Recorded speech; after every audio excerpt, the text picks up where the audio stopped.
Бізде әдетке айналған. Ойбай, біреу келе жатыр екен дейді да, жамағат бір-бірін жинай бастайды. Мен айтам, не қыласың бұл жамағатты жинап? Бұлар әбден тойған ғой уже уағызға. Уағыз басталған кезде бұлар уже теманың не екенін біліп отырады. Бұны мен естіп қойғам дейді да, болды, қуадыр ғой. Телефон шықлап ше. Шын мен айтайын.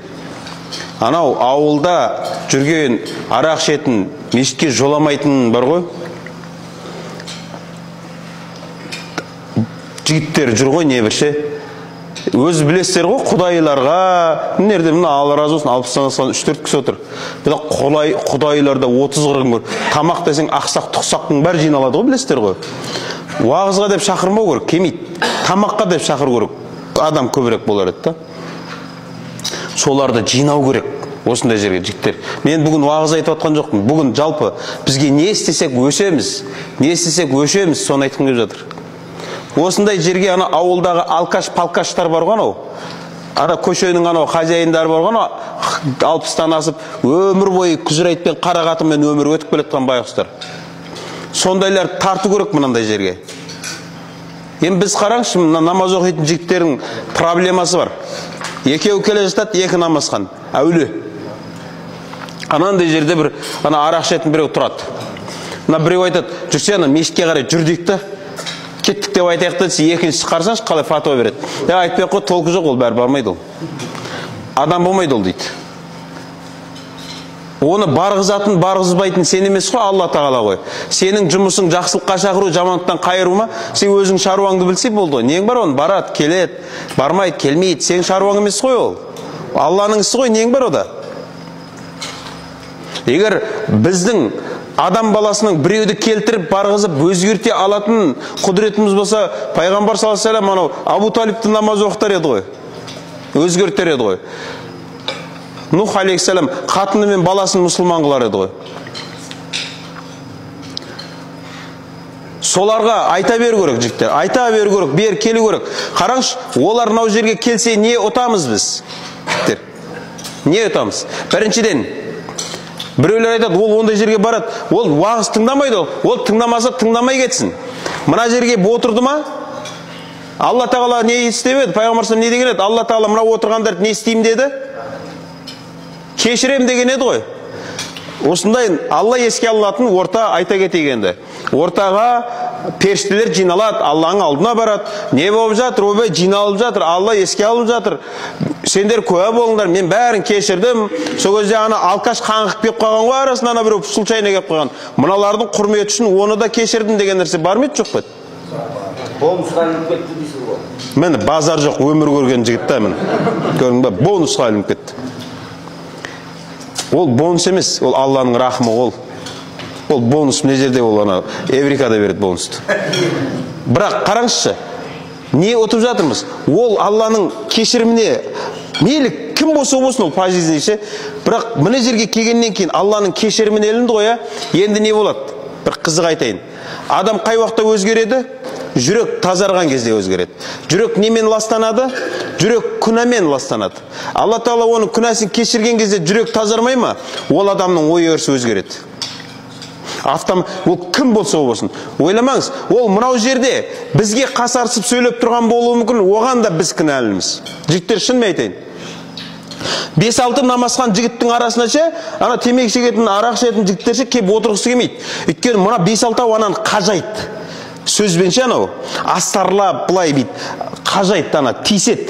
Білеміз ғой оны. Өзімізде де ана намаз оқымайтын жігіттер біздің ана жамағаттың топтың арасына келіп отырғысы келмейді. Өйткені мыналар анау шұқиды да ананы, намысына тиеді да ананы, ой атам ба деп ойлайды ғой бір шетінен. Бірақ екінші жағы, анау екінші рет келмейді мына ортаға. Уже андай өзгергенін байқатқысы келмейді да. Енді қараңызшы, бірінші вариант, ол мынау жерге келсе, ол адам күнәсі кешірілгеннің қатарынан болар еді. Екіншісі, оның ойлау өрісі кім болып кетсе, ешек болса да үйіне барып ойланады ғой. Мынау жерде ол үндемей кеткенімен, үйіне барып жатқаннан кейін бар ғой, ми деген нәрсе, кез келген бүгін жинаған информацияны кешке жатқан кезде ми қорытады. Анау не істеді, мынау не істеді, анау не айтты, мынау не айтты. ойланады ғой, жүзден бір миында қалды ма, болды, бұл уже нәтиже.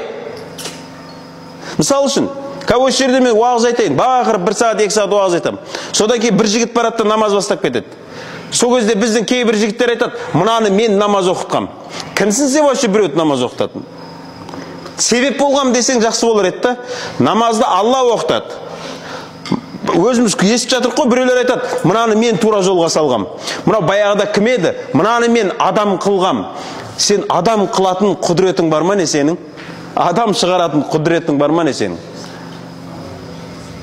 Біз осы сөздің өзін дұрыстау адам қылатын Алла, біз тек жол көрсетушіміз. Алла Тағала пайғамбар салсам айтады, сен ең жақын адамыңды тура жолға сала алмайсың, біз саламыз. Ал біз не дейміз? Мынаны мен тура жолға салғам дейміз ғой. Жоқ, бір қызығын айтайын. Мен қазір осы жерде тұрып уағыз айтам. Бір жігіт намаз бастап кетеді. Ол менің айтқанымнан бастаған жоқ. Ол бұдан бұрын уағыз естіп қойған.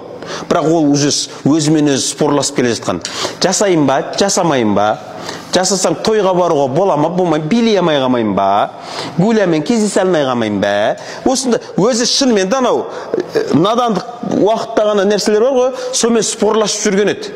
Бірақ менің бір сөзім оған бір тық етіп әсер етуі мүмкін да, осы нүктені қоюы мүмкін да, ары қарай бастап кетеді.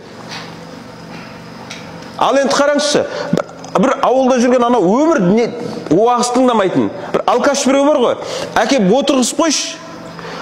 Ол бүгін намаз бастап кетеді деп айта алмаймын. Бірақ оған не де болды? Оған болды, дән егілді ғой. Енді ол ойлана бастайды.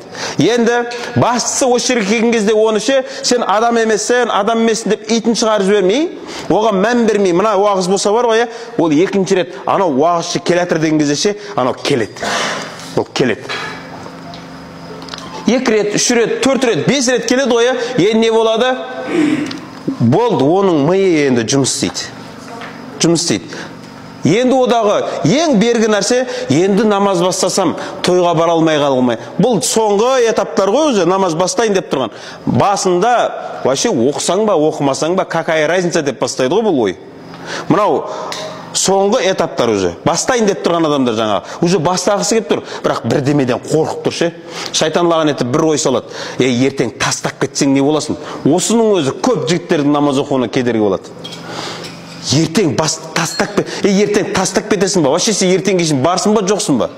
Сен бастай бер. Ертең тастасаң тастарсың. Бірақ бүгін бастадың ба, сен бүгінгі қарызыңнан құтылсайшы.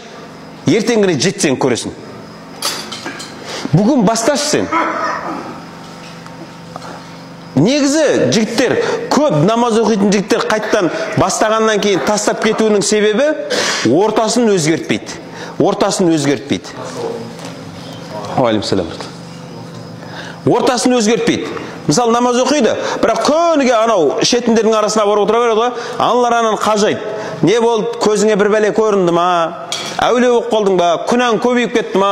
Бізде кейбіреулерде намаз күнәсі көптердің оқитыны, біз сияқты күнәсі жоқтар оқымай-ақ қойса болады деп жүргендер де бар ғой. Құдайдың құдіреті. Күнәсі жоқ пайғамбар саллаллаху алейхи вассаламға түнгі намаз міндет болған ғой. Бізде сол күнәміз көп болған үшін бұл түнгі намаздың міндетін алып тастаған. Неге? Күнә түнде тұрғызбайды бізді. Бір жігіт айтады ғой, имам Ахмадқа, имам Ахмад, мен кешке дәрет алып жатам, түнгі намазға тұрам деп. Бірақ таңғы намазға да тұра алмай қалам дейді. Бұның себебі не деген кезде айтады? Сені күндізгі жасаған күнәларың басып тастап жатыр ғой дейді.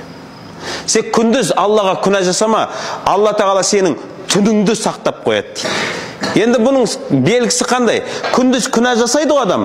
Күнә деген жүректі өлтіре береді. Бұл жүрек уайым деген нәрсені ұмытады. Уайымшыл жүрек болмайды. Бұл бейғам жүрекке айналады.